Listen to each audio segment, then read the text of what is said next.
Hello hi friends, welcome back to my channel. Here is the non spoiler movie review of the film Jaat. First thing first, టోటల్గా ఈ మూవీని అయితే నేను హిందీలోనే చూడడం జరిగింది. తెలుగులో అయితే రిలీజ్ చేయలేదు.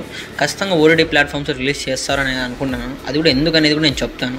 దానికన్నా ముందు థౌజండ్స్లో వ్యూస్ వస్తున్నాయి బ్రో, కానీ హండ్రెడ్స్ కూడా రావడం లేదనమాట లైక్స్. ఏం చేసేది చెప్పండి. అంటే మీరు ఒక్కొక్క లైక్ చేసినా నాకు ఇంకా సపోర్ట్, కానీ తొందరగా అప్లోడ్ చేసి నాకు కూడా ఇంట్రెస్ట్ వస్తుంది ఫ్రెండ్స్.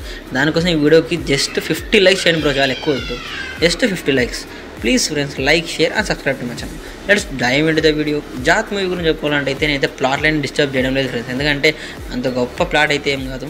ఒక ఊరు వాళ్ళకి సమస్య వస్తుంది, అది తీర్చడానికి సంథింగ్ అందరికీ తెలిసిందే. ధృవాడ జగన్నాథం, ఇంకా మన బాలయ్య గారి మూవీస్ అయితే, అంటే బాలయ్య బాబు గారి మూవీస్ అయితే టోటల్గా కొట్టేయచ్చు అనమాట. అట్లా ఉంటుంది పరిస్థితి. And plus and minus points చెప్పినట్టయితే ఫస్ట్ హాఫ్ అయితే చాలా ఎనర్జెటిక్గా ఉంటుంది, చాలా రేసింగ్ స్క్రీన్ ప్లే ఉంటుంది. ఫస్ట్ హాఫ్ అంతా బాగా మనకు మజా వస్తుంది. ఇంక interval bang is good. And second half చాలా డల్ అయిపోయింది అనుకోవాలి. ఎందుకంటే ఇప్పుడు స్టోరీ పడిపోతుందంటే ఎక్కడో చోట ఒక లైన్ పెట్టి అలా తిప్పుతారు, అంటే టర్నింగ్ పాయింట్ అన్నా పెట్టి కొంచెం లేపే ట్రై చేస్తారు.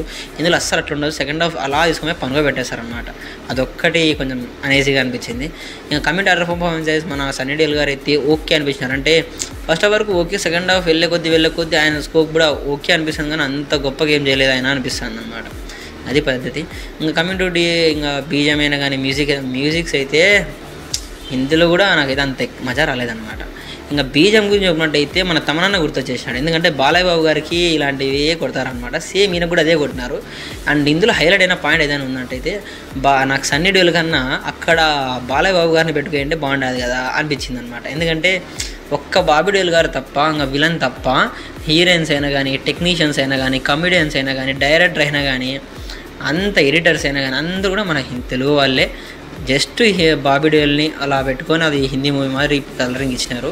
దానికోసం నేను చెప్తాను కదా, ఖచ్చితంగా ఈ ఓటీటీ ప్లాట్ఫామ్స్లో మాత్రం ఖచ్చితంగా తెలుగు డబ్బింగ్ కూడా వదులుతారని నేను అనుకుంటాను. ఖచ్చితంగా చూడండి ఫ్రెండ్స్, రిలీజ్ చేస్తారు. అండ్ ఈ మూవీకి నేను ఇచ్చే రేటింగ్ అయితే 2.5 ఇస్తాను ఫ్రెండ్స్, 5కి. అది ఫ్రెండ్స్ పరిస్థితి. మళ్ళీ కొత్త రివ్యూతో మళ్ళీ అందరికీ వస్తాం. అందరూ బై ఫ్రెండ్స్.